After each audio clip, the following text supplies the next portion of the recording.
Hello students, यहां second part है first lecture का, जो कि बहुत ही इंपॉर्टेंट है। इसको हम लोग सेमिस्टर एंड एग्जामिनेशन कहते हैं। हम लोगों का जो सिलेबस है, उस सिलेबस के रिलेटेड जो एग्जामिनेशन पैटर्न है, हम लोग उसी को समझने की कोशिश करते हैं। यहां पे हमारी जो सेमिस्टर एंड एग्जामिनेशन है वो 2 आवर्स की है। इसमें कुल 30 मार्क होंगे। जो क्वेश्चन पेपर होगा, जो क्वेश्चन स्ट्रक्चर होगा, इस क्वेश्चन स्ट्रक्चर के अंदर टोटल 5 क्वेश्चंस होंगे। कितने क्वेश्चंस होंगे? 5 क्वेश्चंस होंगे। पहला वाला जो क्वेश्चन है, क्वेश्चन फर्स्ट, ये सिलेबस की चारों यूनिट पर बेस्ड होगा। पहला क्वेश्चन ये वाला। इसमें कुल 4 सब क्वेश्चंस होंगे। हर एक क्वेश्चंस को 2.5 मार्क्स होंगे, जो कि टोटल मिला के होता है 10 मार्क। इसके बाद जो क्वेश्चन 2 से लेके क्वेश्चन 5 तक है, इसके अंदर हर यूनिट के रिलेटेड डिस्क्रिप्टिव क्वेश्चंस होंगे। क्वेश्चन दूसरा जो कि रिलेट करेगा यूनिट फर्स्ट यानी ग्रेविटेशन को। क्वेश्चन तीसरा यूनिट सेकंड यानी फ्लूइड से होगा। क्वेश्चन चौथा जो कि यूनिट थर्ड यानी साउंड से होगा। और क्वेश्चन फिफ्थ यूनिट फोर्थ यानी सेमीकंडक्टर फिजिक्स से होगा। इनमें से प्रत्येक क्वेश्चंस को अगर आप देखोगे यहां पे क्वेश्चन 2 से लेके क्वेश्चन 5 तक, तो हर एक क्वेश्चंस को 10 मार्क मिलेंगे। लेकिन ध्यान रखिए, आपको सारे 5 क्वेश्चंस अटेम्प्ट नहीं करने हैं। आपको पहला वाला जो क्वेश्चन है, ये वाला कंपलसरी क्वेश्चन है। ये क्वेश्चन आपको अटेम्प्ट करना है। और बचे क्वेश्चन 2 से लेके क्वेश्चन 5, इसके अंदर आपको कोई भी 2 क्वेश्चंस अटेम्प्ट करने होंगे। तो टोटल मार्क्स कितने होंगे? पहले क्वेश्चन से मिलेंगे आपको 10 मार्क, दूसरे से लेके 5 तक के आप जो 2 क्वेश्चन सॉल्व करेंगे उसके मिलेंगे आपको 10-10 यानी 20 मार्क। तो टोटल आपके हो गए 30 मार्क यहां पे। अब इस पैटर्न में आपको चॉइस मिलती है, लेकिन इसका मतलब यह नहीं है बच्चों कि किसी यूनिट को पूरी तरह से छोड़ दिया जाए। हर एक क्वेश्चन हम लोगों को यहां पे प्रिपेयर करना है, हर एक यूनिट्स के लिए। यानी सिंप्लीफाई इसको मैं करता हूं कि हम लोगों को हर एक यूनिट प्रिपेयर करना है। किस लिए? क्वेश्चन फर्स्ट के लिए, जो कि बेसिक कंसेप्ट को हम लोगों को प्रिपेयर करता है।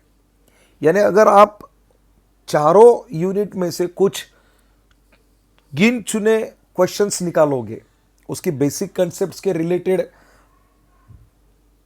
पढ़ाई करोगे, तो ये आपको क्वेश्चंस इजी जाएंगे और आपको यहां से 10 में से 10 मार्क मिल सकते हैं। इसके साथ ही क्वेश्चन 2 से क्वेश्चन 5 के लिए आप उन यूनिट्स को ज्यादा स्ट्रांग कर सकते हैं जिनमें आपको कॉन्फिडेंस अधिक हो। भाई मैं ऐसा क्यों कह रहा हूं? क्योंकि हर क्वेश्चंस 2 से लेके 5 तक हर यूनिट को रिप्रेजेंट करता है। यानी आप लोग इस यूनिट को स्ट्रांगली बनाओगे, कोई भी 2 यूनिट को आप लोग स्ट्रांग बनाओगे, उसके डिस्क्रिप्टिव क्वेश्चन के लिए विशेष रूप से तैयारी करोगे, तो ये 10 और 10 20 मार्क और ये पहले क्वेश्चन के 10 मार्क आपको 30 मार्क इजीली दे देगा। अब एक एक क्वेश्चंस को हम लोग डिटेल में समझते हैं। अब पहला क्वेश्चन हमने कहा था कि ये कंपलसरी है। भाई ये कंपलसरी है, ये हर एक यूनिट को 2.5 मार्क्स से रिप्रेजेंट करता है। यानी क्वेश्चन पहले के अंदर आपको 4 सब क्वेश्चंस मिलेंगे। हर एक सब क्वेश्चंस हर एक यूनिट को रिप्रेजेंट करेगा, जिसके 2.5 मल्टीप्लाई बाय 4 यानी वो हो गए आपके 10 मार्क। इसलिए सभी यूनिट्स से basic concept, definitions, important laws, formulas, short explanation और इंपॉर्टेंट पॉइंट्स जरूर प्रिपेयर कीजिए। अब मान लीजिए कि क्वेश्चंस 2 से लेके क्वेश्चन 5 तक, इसके भीतर आपको सिर्फ दो ही स्ट्रॉन्ग यूनिट को डिस्क्रिप्टिव क्वेश्चंस अटेम्प्ट करने हैं। तो कोई भी 2 यूनिट आप इस तरह से प्रिपेयर कीजिए कि उसके अंदर के डिस्क्रिप्टिव क्वेश्चंस आप इजीली अटेम्प्ट कर पाओगे। यानी क्वेश्चन फर्स्ट के लिए आपको पूरा सिलेबस प्रिपेयर करना होगा। उसकी स्ट्रैटेजी जो है वो बहुत ही सिंपल है, जो कि हर यूनिट के शॉर्ट कंसेप्ट को स्ट्रांग रखना होगा। That means no unit can be completely ignore. आपको हर यूनिट को बेसिकली पढ़ना होगा, किसी को इग्नोर करने की जरूरत नहीं है। अब डिस्क्रिप्टिव क्वेश्चंस को हम लोग समझते हैं। क्वेश्चन 2 से लेके क्वेश्चन 5 तक ये डिस्क्रिप्टिव क्वेश्चन कहलाते हैं। ये सभी लॉन्ग आंसर क्वेश्चन होते हैं। हाँ, इसमें कभी कभी ऐसा भी हो सकता है कि क्वेश्चन दूसरा या तीसरा या चौथा या पांचवा, इसके अंदर 5-5 मार्क के 2 क्वेश्चन आ भी सकते हैं। ये depending upon the paper setter. Question दूसरा, क्वेश्चन तीसरा, क्वेश्चन चौथा और क्वेश्चन 5वां, ये हर एक यूनिट को रिप्रेजेंट करता है। ये हम लोगों ने ऑलरेडी देखा है। अब मान लीजिए ये 4 में से कोई भी 2 क्वेश्चंस आप लोग अटेम्प्ट करोगे। अब हम लोग इसको थोड़ा सा और डिटेल में समझते हैं। यहां पे देखिए, मैं हाईलाइट कर रहा हूं यहां पे। क्वेश्चन फर्स्ट तो दोनों तरफ सेम है, उसको तो हम लोगों को स्किप करना ही नहीं है। माना कि एक स्टूडेंट है, उसने क्वेश्चन 2 और क्वेश्चन 4 क्वेश्चन फर्स्ट के साथ सॉल्व किया, उसको भी 30 मार्क मिलेंगे। अगर कोई दूसरा बच्चा है, वो क्वेश्चन 3 और 5 को सॉल्व करता है क्वेश्चन 1 के साथ, तो भी उसको 30 मार्क मिलेंगे। या कोई बच्चा क्वेश्चन दूसरा और 5वां क्वेश्चन पहले के साथ सॉल्व करता है, उसको भी 30 मार्क मिलेंगे। कोई क्वेश्चन पहले के साथ तीसरा और चौथा सॉल्व करता है, उसको भी 30 मार्क मिलेंगे। यानी ये एक सिंपल लॉजिक है कि क्वेश्चन पहला जो है वो इंपॉर्टेंट है, उसके लिए चारों यूनिट प्रिपेयर करना जरूरी है। लेकिन जो डिस्क्रिप्टिव है उसके लिए कोई भी 2 यूनिट हम लोग स्ट्रांगली प्रिपेयर कर सकते हैं। इससे क्या होगा, इससे हम लोगों को 30 मार्क मिलने में आसानी होगी। अब थोड़ा सा और डिटेल्स में इसको समझते हैं कि हम लोगों को प्रिपेयर कैसे करना है। अब मानिए क्वेश्चन पहला है, चलिए समझते हैं। क्वेश्चन पहला है। अब क्वेश्चन पहले के अंदर हम लोगों को क्या क्या प्रिपेयर करना है। क्वेश्चन फर्स्ट के अंदर हम लोगों को 4 यूनिट के 4 2.5 मार्क्स के क्वेश्चंस हैं। उसके लिए हम लोगों को हर चैप्टर में दी गई डेफिनेशंस देखनी है, लॉस पढ़ने हैं, जो कि हम लोगों ने देखा कि केपलर्स लॉ है पहले यूनिट में। उसके बाद न्यूटन्स लॉ भी है, कुछ प्रिंसिपल्स हैं, आर्किमिडीज प्रिंसिपल है वो भी देखना है, कुछ फार्मूलेज हैं, कुछ यूनिट्स एंड डायमेंशंस है। ये सब चीज़ें देखते हुए हम लोगों को ये ध्यान में रखना है कि इसके साथ साथ हम लोगों को short explanation with their diagram भी देना पड़ेगा 2.5 मार्क के लिए। चलो, ये तो हो गया क्वेश्चन पहला। अब आते हैं क्वेश्चन 2 और क्वेश्चन 5 के बीच में। इसके लिए आप लोगों को मेहनत थोड़ी ज्यादा ही करनी पड़ेगी, प्रिपरेशन तो करना पड़ेगा। तो प्रिपरेशन किस तरह करना है, इस क्वेश्चन को हम लोगों को थोड़ा सा सीरियस लेने की जरूरत है, क्योंकि इसके अंदर कंप्लीट डेरिवेशन पूछा जा सकता है, स्टेप बाय स्टेप एक्सप्लेनेशन पूछे जा सकते हैं, जो कि हम लोगों को प्रॉपरली लेबल डायग्राम के साथ एक्सप्लेन करने हैं।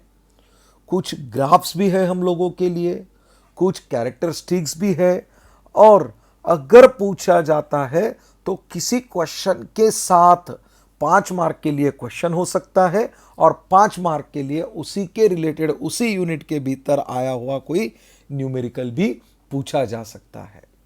यानी आपको हर यूनिट को अगर आप लोग करते हैं तो आप लोगों को यह समझ में आएगा कि 2 यूनिट जो हम लोग स्ट्रांगली कर रहे हैं उसके अंदर आए हुए सब पॉइंट्स जो है उसको हम लोगों को कंसेप्ट क्लियर रखनी होगी, उसकी रेगुलर प्रैक्टिस करनी होगी, जो कि एग्जामिनेशन में बहुत आसान और मैनेजेबल हो सकता है। अब आते हैं लास्ट के स्लाइड पे। ये हमारी आखिरी वाली स्लाइड है जो कि हम लोगों को बहुत कुछ सिखा के जाएगी। अब ये जो कंप्लीट लेक्चर सीरीज है, इसका उद्देश्य सिर्फ सिलेबस कंप्लीट करना नहीं है। इसका उद्देश्य यह है कि इस टॉपिक के अंदर जितना भी कंसेप्ट आएगा वो कंसेप्ट अपनों को क्लियर बनानी है, और उसको एग्जामिनेशन की दृष्टि से हम लोगों को स्ट्रांगली प्रिपेयर रहना है। अब जो कंसेप्ट है, जो भी कंसेप्ट आएगी, समझो वो न्यूटन्स लॉ हो, केपलर्स लॉ हो, एंगुलर मोमेंटम हो, या साउंड में की हो, या फ्लूइड्स की हो, या कोई लॉ हो, ये जितने भी कंसेप्ट होंगे वो मैं आपको इस लेक्चर सीरीज के अंदर बहुत ही सिंपल और सरल तरीके से समझाऊंगा। और जो भी डेरिवेशंस आएंगे उस डेरिवेशन को स्टेप बाय स्टेप सॉल्व करने की कोशिश करूंगा, जो कि आपको फाइनल फार्मूला ही नहीं बिल्कुल पूरी डेरिवेशन की लॉजिक भी समझाएगी। जहां आवश्यक होगा वहां पे हम लोग क्लीन डायग्राम और ग्राफ्स भी निकालेंगे, जो कि इंटरकनेक्टेड होंगे उस डेरिवेशन के साथ। जहां जरूरी है वहां पे न्यूमेरिकल्स सॉल्व भी करेंगे। माना कि यह लेक्चर सीरीज है, लेकिन यह लेक्चर सीरीज आपको केवल थ्योरी ही नहीं देगी बल्कि इंपॉर्टेंट एग्जामिनेशन क्वेश्चंस भी देगी। इस लेक्चर सीरीज में आपको टॉपिक वाइज एमसीक्यूज भी मिलेंगे for your future perspective. Unit का रिवीजन भी होगा, मॉडल क्वेश्चन पेपर के साथ साथ उसके सॉल्यूशन भी आपको व्हाट्सएप ग्रुप में दिए जाएंगे, और प्रैक्टिकल्स के लिए वाइवा गाइडेंस भी मिलेगा यहां पे। अगर आप इस लेक्चर सीरीज को समझना चाहते हो, आसान तरीके से फॉलो करना चाहते हो, तो आपको एक चीज ध्यान में रखनी होगी कि इस लेक्चर सीरीज को शुरुआत से लेके अंत तक आपको देखना होगा। कोई भी वीडियो आपको स्किप नहीं करनी होगी। हर लेक्चर सीरीज का अलग अलग गोल होता है, उसी तरह इसका भी गोल है। और इस सीरीज का हमारा गोल है, जो आपका फिजिक्स है, आपको फिजिक्स को एक क्लियर, सिस्टमेटिक और एग्जाम रेडी बनाना है। जो भी फिजिक्स आप लोग पढ़ोगे इसके अंदर वो क्लियर होगी, सिस्टमेटिक पढ़ाई जाएगी, और आपको विदाउट एनी मोर इफेक्ट तो लेना पड़ेगा यार, बिना इफेक्ट के तो फिजिक्स नहीं पढ़ पाओगे, लेकिन ज्यादा इफेक्ट नहीं, शार्पली विथ ब्रेनली आपको एग्जाम के लिए रेडी बनाना होगा। इसी के साथ यह एग्जाम पैटर्न का लेक्चर्स यहां पे खत्म होता है। So dear students, thank you and see you in our next lectures. In the next lecture, we will begin the first unit, that is gravitations, and these lectures uploaded very soon. Stay connected with YouTube channel and enable your notifications. Thank you guys.